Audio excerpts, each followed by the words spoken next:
सभी भक्तजनों को सप्रेम नमन। भक्तों, आज मैं आपके समक्ष श्रीमद् भगवद गीता के दूसरे अध्याय के तीसरे श्लोक पर प्रवचन सुनाने जा रहा हूँ। भगवान कहते हैं, श्री भगवान उवाच, क्लैब्यं मा शमगमः पार्थ नैतत्तवै उपपद्यते क्षुद्रं हृदय दौर्बल्यं त्यक्त्वा उत्तिष्ठ परन्तप। अर्थात, हे पार्थ,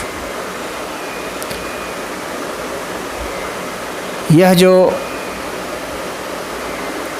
नपुंसकता, क्लीब कहते हैं नपुंसकता को, कायरता को, यह जो तुमने नपुंसकता प्राप्त कर ली है, इसे मत प्राप्त करो।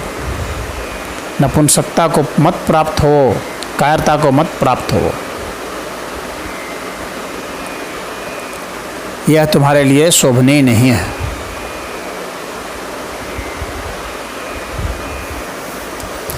अपने हृदय की इस दुर्बलता को त्याग दो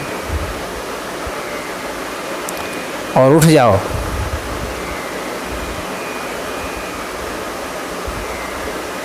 हे शत्रुओं को तपाने वाले। यहाँ पर दो संबोधन है, एक परंतप के रूप में है, एक पार्थ के रूप में है। तो एक तरफ कह रहे हैं कि तुम शत्रुओं को तपाने वाले हो और फिर तुम इस तरह से नपुंसकता को, कायरता को प्राप्त हो रहे हो, तो यह तुम्हारे लिए शोभनीय नहीं है। तुम्हारे से तो शत्रु भयभीत होते हैं, परंतु तुम आज इस दुर्बलता को प्राप्त हो गए हो। तो यह जो दुर्बलता तुम्हारे मन में आई है, यह मोह के कारण और धर्म का सही ज्ञान नहीं होने के कारण और स्वयं अपनी पहचान को खो देने के कारण आई है। इस दुर्बलता को जो तुम्हारे हृदय में घर कर गई है, इसे तुम्हें त्याग देना चाहिए। तो भगवान यहाँ संदेश दे रहे हैं कि जब जब मोह होगा, जब जब धर्म अधर्म के बीच में भ्रांति हो जाएगी, हमें कर्तव्य पालन का बोध नहीं रह जाएगा, तब तब हमारे निर्णय लेने की क्षमता घट जाती है और शत्रुओं को तपाने वाला होने के कारण भी, होने के बावजूद भी हम कमज़ोर हो जाते हैं। हमारा हृदय बैठने लगता है, हम हताश निराश हो जाते हैं, गहरे गोते लगाते हैं, गहन अंधकार के, कायरता रूपी, अज्ञान रूपी अंधकार के सागर में डूबने लगते हैं। तो भगवान यही कहना चाहते हैं कि वही व्यक्ति शक्तिशाली है जिसे मोह या द्रोह नाम की कोई चीज़ नहीं रह गई है, जिसे पूरा ज्ञात है कि क्या करना है और क्या नहीं करना है, जो धर्म और अधर्म विषयक प्रश्नों पर, शंकाओं पर समाधान पा लिया है। तो जिन्हें इस विषय में कोई परेशानी नहीं है, कोई भ्रांति नहीं है, कोई कन्फ्यूजन नहीं है, वैसे लोग शक्तिशाली हो जाते हैं। वे निर्णय ले सकते हैं, कठोर निर्णय ले सकते हैं।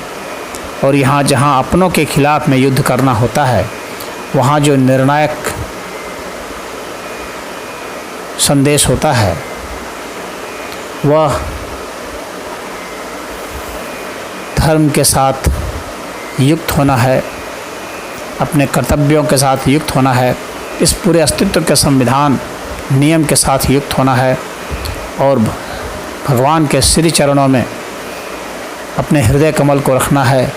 तभी वह शक्ति, आध्यात्मिक शक्ति, मानसिक शक्ति, भावनात्मक शक्ति, हृदय की शक्ति, विवेक की शक्ति, बुद्धि की शक्ति आती है, जिसके कारण शारीरिक शक्ति भी आती है।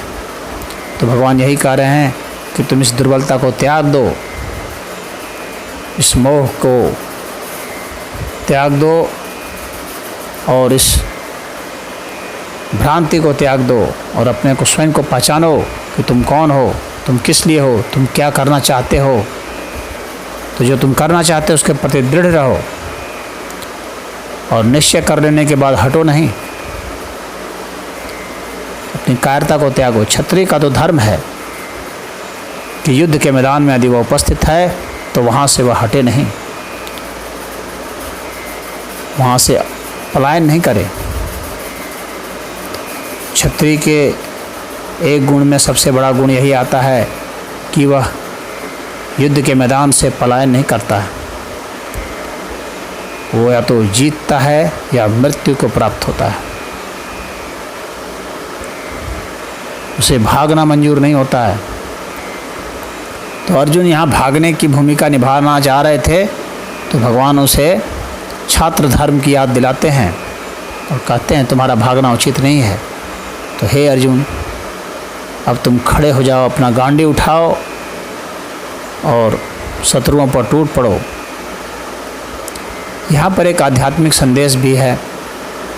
अब मूलतः गीता चूँकि ब्रह्म विद्या का शास्त्र है, इसलिए इसका बाहरी युद्ध से मतलब बहुत नहीं है। अब हर एक व्यक्ति के सामने तो महाभारत की वो परिस्थिति तो है नहीं, तो महाभारत हम लोग के भीतर में चल रहा है। हम लोग के भीतर में मोह, द्रोह, घृणा, अहंकार, क्रोध, लोभ, ये सब शत्रु खड़े हैं। तो हमें इन सभी विकारों को, मानसिक विकारों को, भावनात्मक विकारों को, इन सभी विकारों को त्याग देना चाहिए, क्योंकि यही हृदय की हमारी दुर्बलताएं हैं।